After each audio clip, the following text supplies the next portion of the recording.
Anh Lê ơi, em có một bảng thông tin sản phẩm như thế này. Giờ em cần copy bảng này và paste sang một sheet khác.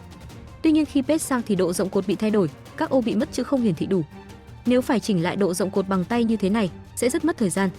Có cách nào để copy bảng mà vẫn giữ nguyên độ rộng cột không? Anh giúp em với. Chào mừng các bạn trở lại với Lê Excel.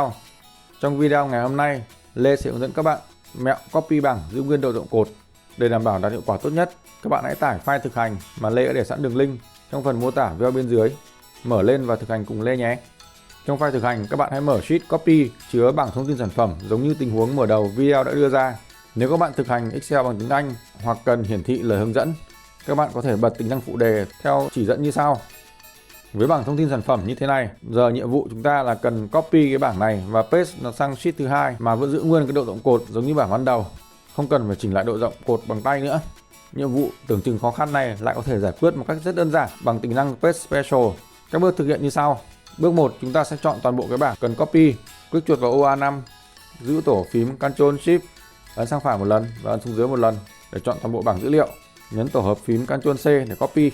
Sau đó chúng ta chuyển sang sheet Paste. Tại vị trí cần paste, giả dụ là ô K2, chúng ta chuột phải vào và chọn là Paste Special. Hộp thoại Paste Special hiện lên. Ở khung paste đầu tiên, chúng ta sẽ không chọn tính năng ô mà chọn column width, sau đó nhấp OK.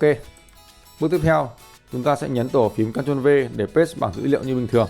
OK, đã xong rồi. Như vậy các bạn có thể thấy là chúng ta đã copy được cái bảng ban đầu mà không làm thay đổi cái độ rộng cột.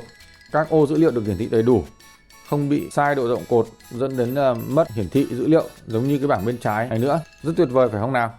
Ngoài copy giữ nguyên độ rộng cột, tính năng Paste Special cũng hỗ trợ chúng ta nhiều công cụ rất hữu ích.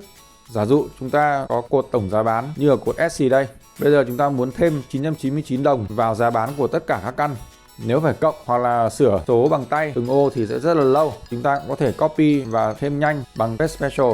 Ban đầu chúng ta sẽ gõ 999 vào một ô bất kỳ, ví dụ như ô U2 chẳng hạn, Enter. Sau đó Ctrl C để copy số 999 này. Bước tiếp theo chúng ta sẽ chọn toàn bộ các cái ô giá bán mà chúng ta cần phải thêm 999 đồng vào phía cuối. Sau đó chuột phải vào, chọn Paste Special. Hộp thoại Paste Special hiện lên. Ở khung paste đầu tiên chúng ta sẽ chọn là Values.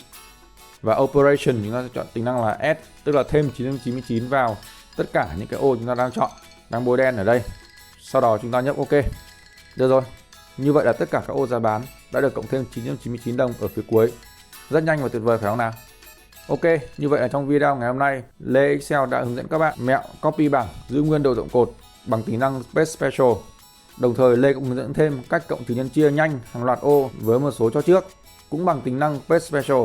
Nếu có bất cứ khó khăn hay vướng mắc nào trong quá trình thực hành, các bạn có thể để lại comment bên dưới video hoặc là liên hệ với số hotline để được Lê hỗ trợ nhé. Cảm ơn bạn đã theo dõi đến cuối video này. Nếu bạn thấy video hữu ích, hãy cho Lê Excel một like.